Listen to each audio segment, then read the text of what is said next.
अस्मत्गुरुसमारम्भां यतिशेखरमध्यमां लक्ष्मीवल्लभपर्यन्तां वन्दे गुरुपरम्पराम् ஆழ்வார்கள் வாழி அருளிச் செயல் வாழி தாழ்வாதுமில் குறவர்தாம் வாழி ஏழ்பாறுமுய்ய அவர்களுரைத்தவைகள்தாம் வாழி செய்யமறை தன்னுடனே சேர்ந்து அகலகில்லே நிறையுமென்னு அலர்மேல் மங்கை உரைமார்பா நிகரில் புகழாய் உலகம் உன்னுடையா என்னையாழ்வானே நிகரிலமரர் முனிக்கணங்கள் விரும்பும் திருவேங்கடத்தானே புகழொன்னில்லாவடியேன் உன்னடிக்கீழ் அமர்ந்து புகுந்தேனே அகில புவன ஜன்மஸ்தேம பங்காதிலீலே வினத விருத்தபூதவிராதரக்ஷைகதீக்ஷே ஸ்ருதிசிரசி விதீப்தே பிரம்மணி ஸ்ரீனிவாசே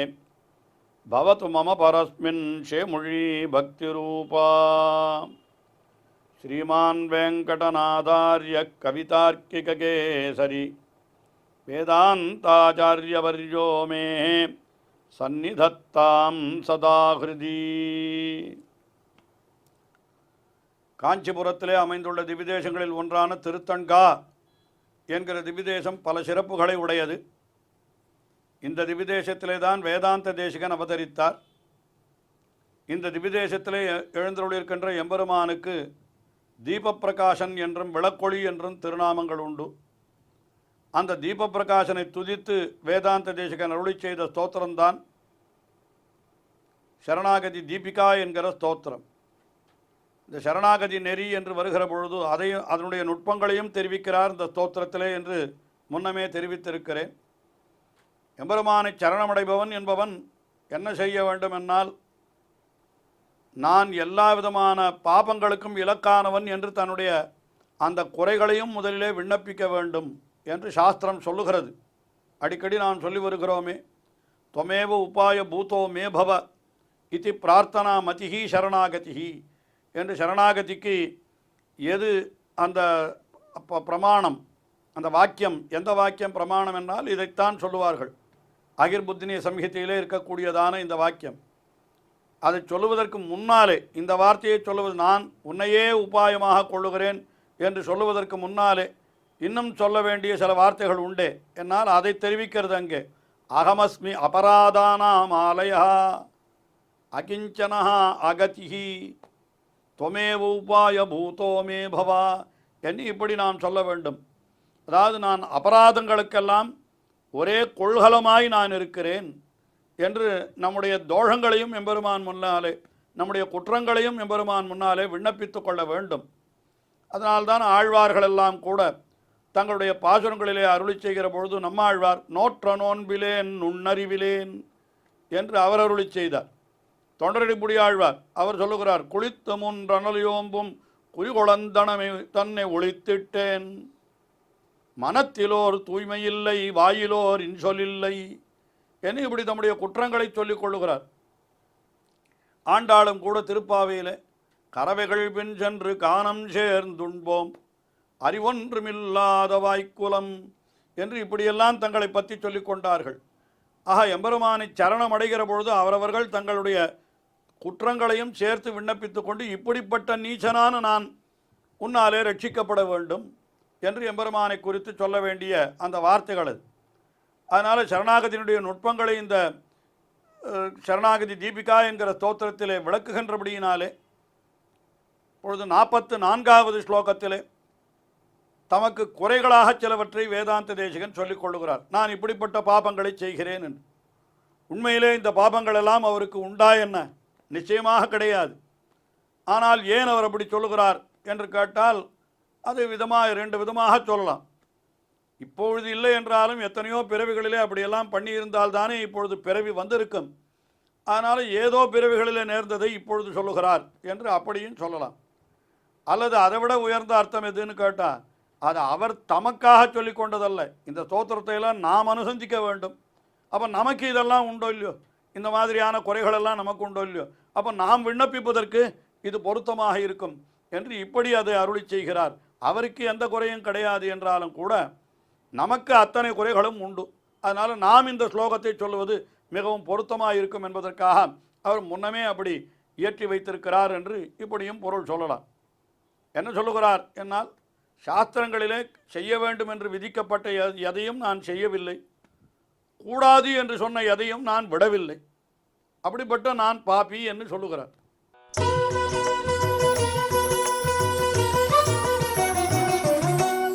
கர்த்தவியமித்யனுகலம் கலயாம்யகிருத்யம் சுவாமின் அகிருத்தியமிதி கிருத்தியமிபி த்யஜாமி அந்யத் வதிக்கிரமண ஜாதம் அனந்தமர்த்தானே தயா பவது தே மயி சார்வபௌமி. சாஸ்திரங்களிலே சில விஷயங்கள் செய்ய வேண்டும் என்று சொல்லப்பட்டிருக்கிறது. சத்தியம் வதா தர்மஞ்சரா என்று சொன்னால் சத்தியத்தையே பேசி எப்பொழுதும் தர்மமான வழியிலேயே நடா என்று இப்படியெல்லாம் செய்ய வேண்டிய காரியங்கள் சிலவற்றை சொல்லும். அதே சமயத்தில் இதற்கெல்லாம் விதி என்று பெயர். செய்ய வேண்டிய காரியங்கள், சில காரியங்கள் கூடாது என்று தடுத்திருக்கும். நிஷேதம் நான்ருதம் வதேது என்று சொல்லும். அது ஆச்சாரியான் மா பிரமதா சொல்லும். நிறைய விஷயங்கள் செய்யக்கூடாது என்று சில விஷயங்களை தடுத்திருக்கும். ஆனால் நான் எப்படிப்பட்டவன் என்று கேட்டால் கர்த்தவியமிதி அனுகலம் கலையாம் யகிருத்தியம் சொல்லுகிறார். அதாவது என்ன சொன்னால், கர்த்தவியம் என்று சாஸ்திரத்தில் எதெல்லாம் சொல்லப்பட்டிருக்கிறதோ அதையெல்லாம் நம்ம கணந்தோறும் நான் செய்து கொண்டே இருப்பேன். அதாவது செய்யாமல் விட்டு விடுவேன்ற சாஸ்திரத்தில் எனக்கு என்ன சொல்லி இருக்கிறதோ அதை அதாவது கர்த்தவியமித்யனுகலம், அதே சமயம் அகிருத்தியம் இதி, அதை என்ன பண்ணோன்னா அகிருத்தியம் செய்யக்கூடாது என்று சாஸ்திரத்தில் எதெல்லாம் விலக்கப்பட்டிருக்கிறதோ அதையெல்லாம் கர்த்தவியமிதி கலையாமி. கர்த்தவியமிதி என்னால் நான் செய்ய வேண்டும் என்று செய்வேன். எது சாஸ்திரத்தில் கூடாதுன்னு தடுத்திருக்கிறதோ அதை இதைத்தான் செய்யணும்னு நான் சாஸ்திரத்தில் தடுக்கப்பட்ட விஷயங்களை செய்து கொண்டிருக்கிறேன். அதே சமயத்தில் அகிருத்தியமிதி கிருத்தியம் எப்பி தியஜாமி, சாஸ்திரத்தில் செய்ய வேண்டும் என்று விதிக்கப்பட்டிருக்கிற விஷயங்கள் இருக்கிறத அதை அகிருத்தியம் செய்யக்கூடாதது என்று விட்டு விடுகிறேன். எப்படி? அதாவது பொதுவாக என்ன, சாஸ்திரத்தில் செய் என்று சொன்னதை செய்யவில்லை, செய்யக்கூடாது என்று சொன்னது செய்திருக்கிறேன். ஆறு ரெண்டு விதமான விஷயமும் எனக்கு பாபத்தை கொடுக்கக்கூடியது. இது மட்டும்தானா? இன்னும் எத்தனையோ உண்டு. அந்யத்து வியதிக்கிரமண ஜாதம் அனந்தம் என்ன சொல்கிறார்? இன்னும் எத்தனை இருக்கிறது, எத்தனையோ பாபங்கள் சாஸ்திரத்தில் என்ன சொல்லி இருக்கிறதோ. சரணாகதி கத்தியத்திலே ஸ்ரீ ராமானுஜர் அவர் எம்பெருமான் முன்னாலே விண்ணப்பிக்கிற பொழுது இதையெல்லாம் சொல்லுகிறார். அவர் என்ன சொல்ல? அகிருத்தியகரண கிருத்தியாகரண பகவத் அபச்சார பாகவதாபச்சார அசக்கியாபச்சௌர ரூப நானாவித அனந்த அபச்சாரான் என்று எத்தனை பாபங்களை நான் செய்திருக்கிறேன் என்று அவரும் விண்ணப்பித்து கொண்டிருக்கிறார் ஸ்ரீ ராமானுஜர் சரணாகதி கத்தியத்திலே. அதனால் அங்கேயும் என்ன சொல்கிறார்? அகிருத்தியகரண கிருத்தியாகரண. அகிருத்தியகரணம் என்னால்னா செய்யக்கூடாது என்று சொன்னதை செய்து, கிருத்தியாகரணம் என்னால்னா செய்ய வேண்டும் என்று சொன்னதை செய்யாமல் விட்டு விடுவது.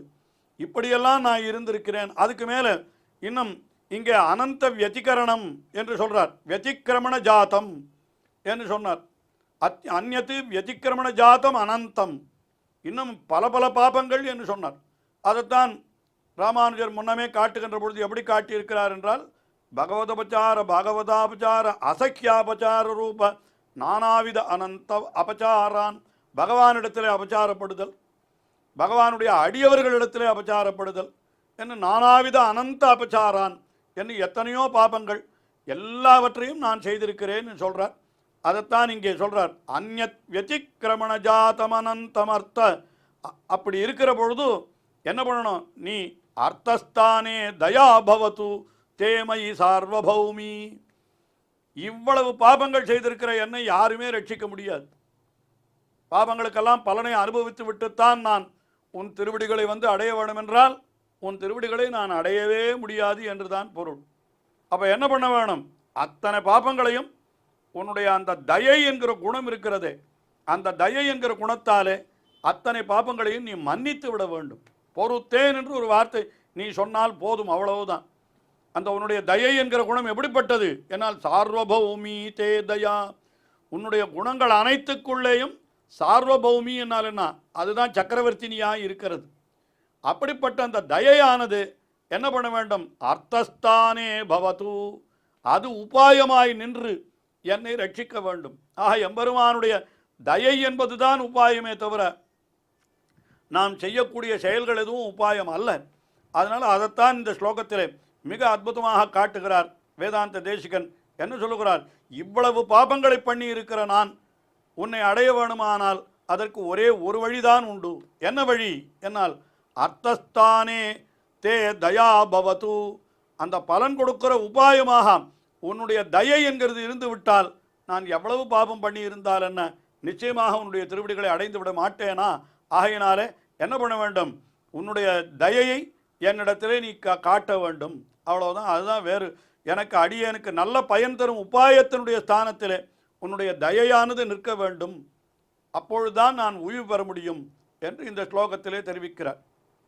அதற்கு மேலே அடுத்த ஸ்லோகம் 45வது ஸ்லோகம். இந்த ஸ்லோகத்தில் என்ன தெரிவிக்கிறார் என்னால், எம்பெருமானே உன்னை ஒரு தடவை சரணம் பற்றினேன் என்று சொல்லிவிட்டால் அவனை ரட்சிக்கிறேன் என்று ஏற்கனவே நீ சொல்லிவிட்டிருக்கிறாய் அல்லவா, அத்தை இப்பொழுது நினைவூட்டுகிறேன், அவ்வளவுதான். என்னை நீ ரட்சிக்க வேண்டும் என்று அவனை பிரார்த்தித்துக் கொள்ளுகிறார்.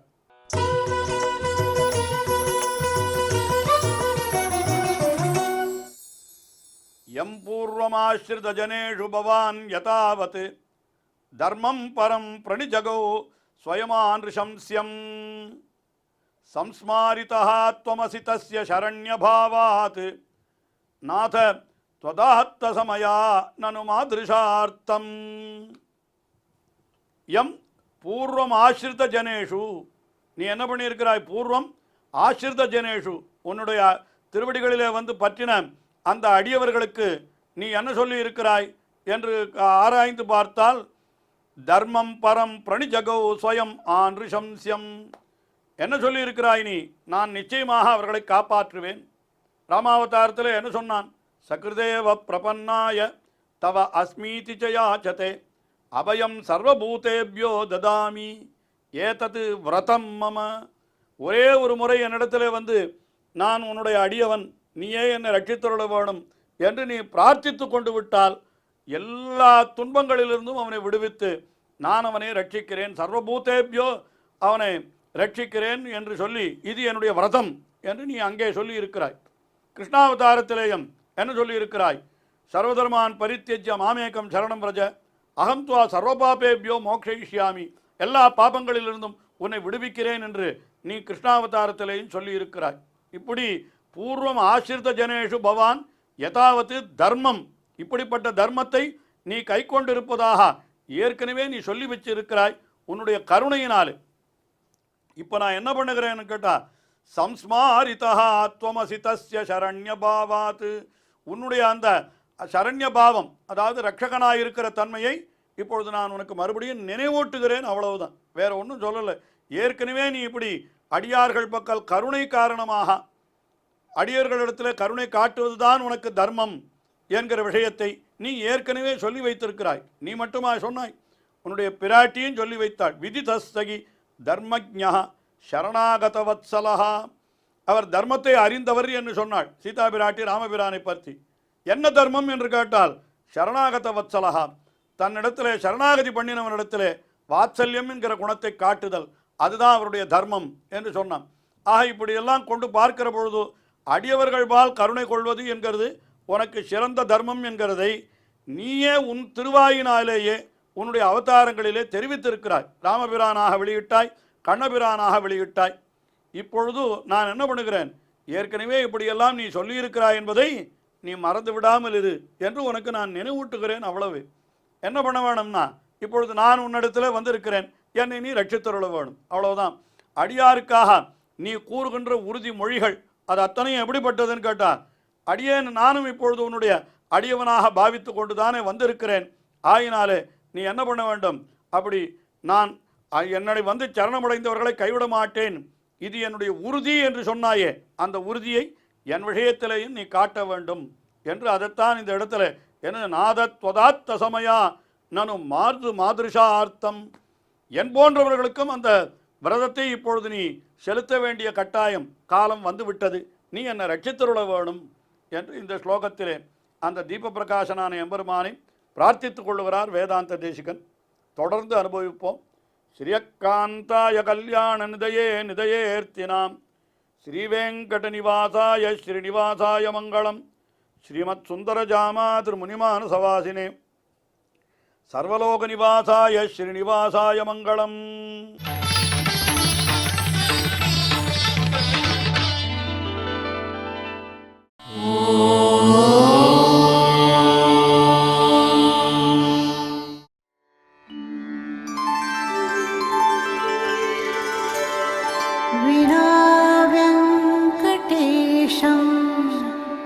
ननाथो ननाथः सदा वेङ्कटेशं स्मरामि स्मरामि. हरे वेङ्कटेश प्रसीद प्रसीद. प्रियं वेङ्कटेश प्रयच्छ प्रयच्छ.